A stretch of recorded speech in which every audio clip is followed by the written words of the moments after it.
మనిషికి మృగానికి మధ్య ఘర్షణ రోజు రోజుకి పెరుగుతోంది. కేరళ లాంటి రాష్ట్రాల్లో ఆలయాల్లో ఉండే ఏనుగులు మనుషులపై దాడులు చేస్తున్నాయి. అడవుల్లో కావలసినంత ఆహారం ఉన్నా పంట పొలాల్లోకి వస్తున్నాయి. చిరుత పులులు సైతం గ్రామాలపై పడుతున్నాయి. కొన్ని పులులు మ్యాన్ ఈటర్స్గా మారుతున్నాయి.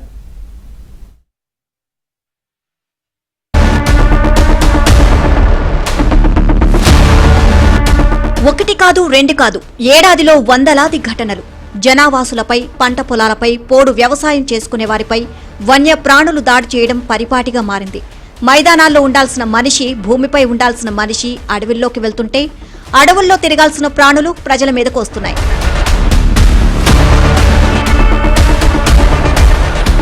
ఏనుగంటే మనకి ఒక జంతువే కాదు, అంతకంటే ఎక్కువే. గణనాథుడి మారు రూపంగా గజరాజుల్ని పూజిస్తాం.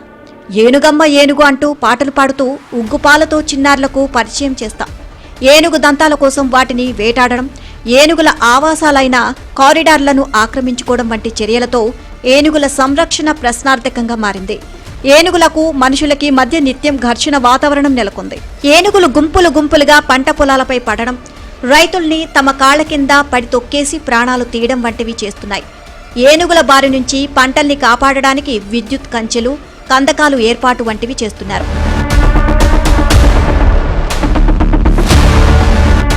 మన దేశంలో 1987-2017 మధ్య కాలంలో రైల్వే ట్రాకుల కింద పడి 265 ఏనుగులు మరణించాయి. ఏనుగులు జరిపే దాడుల్లో ఏడాదికి సగటున 500 మంది ప్రాణాలు కోల్పోతూ ఉంటే ప్రజల చేతుల్లో ఏడాదికి సగటున 100 గజరాజులు చనిపోతున్నాయి. జీవ వైవిధ్యానికి అత్యంత కీలకమైన ఏనుగుల్ని కాపాడుకోవడానికి 1992లో ఏర్పాటు చేసిన ఎలిఫెంట్ రిజర్వ్ ప్రాజెక్టు 30 ఏళ్లవుతుంది.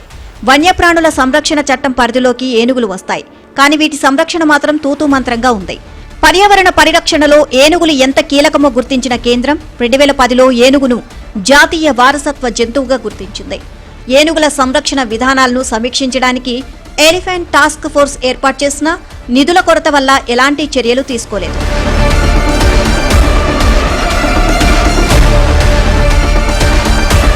ఏనుగుల్ని మరింత సంరక్షించాలి అంటే, అవి ప్రజలు, పంట పొలాల జోలికి రాకుండా ఉండాలి అంటే ఏనుగులుండే కారిడార్లను పటిష్టపరచాల్సి ఉంది.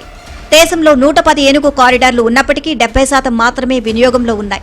29% కారిడార్లు ఆక్రమణకు గురయ్యాయి. 66% కారిడార్లలో జాతీయ రహదారులు ఉన్నాయి.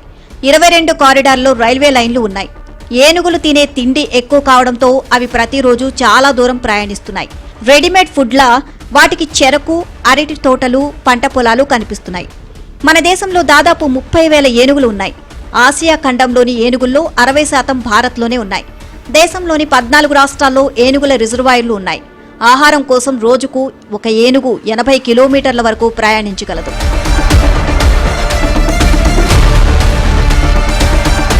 జనావాసాల్లోకి చిరుతలు రావడం పరిపాటిగా మారింది. ముఖ్యంగా గ్రామీణ ప్రాంతాల్లో ప్రజలు భయాందోళనకు గురవుతున్నారు. అడవుల్లో ఆహారం, నీరు దొరక్కపోవడంతో చిరుతలు జనావాసాల్లోకి వస్తున్నాయి. ప్రజలు పెంపుడు జంతువులపై దాడులు చేస్తున్నాయి. అడవుల్లో ఆహారం దొరక్కపోవడం, నీటి కొరత వల్లే ఇవి తరచూ గ్రామాల్లోకి వస్తున్నాయి. పట్టణాలు, నగరాలు విస్తరిస్తున్న కొద్దీ చిరుతల సహజ ఆవాసాలు తగ్గిపోతున్నాయి. చిరుతలు కనిపిస్తే కొందరు అటవీశాఖ అధికారులకు సమాచారమిస్తుంటే మరికొందరు కొట్టి చంపేస్తున్నారు. ఇటీవల తమిళనాడులోని వాల్పరైలో 4 ఏళ్ల బాలికను చిరుత చంపింది. తిరుమలకు వెళ్లే నడకదారిలోనూ ఇలాంటి ఘటన జరిగింది. సాధారణంగా అడవి జంతువులను వేటాడి తినే పులులు మనుషులను వేటాడేస్తున్నాయి. పులులు, చిరుతలు కొన్నిసార్లు నరభక్షకులుగాను మారవచ్చు. పులులు గాయపడినా లేదా ముసలివి అయినా అడవిని అంతా సులువుగా వదిలి వెళ్లవు. అలాంటి ప్రాంతాల్లోకి ఎవరైనా మనుషులు వెళితే వారిని వేటాడతాయి.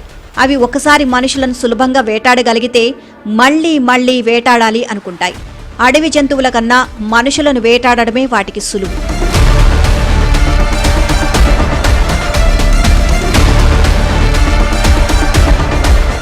పాలక్కాడ్, వయనాడ్లో ఏనుగులు దాడులు బాగా పెరిగాయని కేరళ ప్రభుత్వమే చెప్పింది. ఇక్కడ ఈ ఏడాది 27 మంది వన్యప్రాణుల దాడుల వల్ల ప్రాణాలు కోల్పోయారు. వన్యప్రాణుల దాడుల్లో అత్యధికంగా ప్రాణాలు కోల్పోయేది కేరళలోనే. కేరళలోని 14 జిల్లాల్లో వన్యప్రాణులు దాడులు చేస్తున్నాయి. 175 గ్రామాల్లో వన్యప్రాణి దాడులకు గురవుతున్నాయి. 281 పంచాయతీలు రిస్క్లో ఉన్నాయని ప్రభుత్వమే స్వయంగా చెప్పింది. 40 రకాల పంటలు ఏనుగులను ఎక్కువగా ఆకర్షిస్తున్నాయి. పనస, చెరకు, అత్తి, అరటి, కొబ్బరి, కాఫీ లాంటి పంటలను ధ్వంసం చేస్తున్నాయి. 2023లో కేరళలోని ఒక గ్రామంపై దాడి చేసిన ఏనుగులు 11 మందిని చంపేశాయంటే పరిస్థితిని అర్థం చేసుకోవచ్చు. 2019-20 నుంచి 2023-24 మధ్య కాలంలో మనిషి మృగం మధ్య 39,484 సార్లు ఘర్షణ జరిగాయి అంటే పరిస్థితి అర్థం చేసుకోవచ్చు.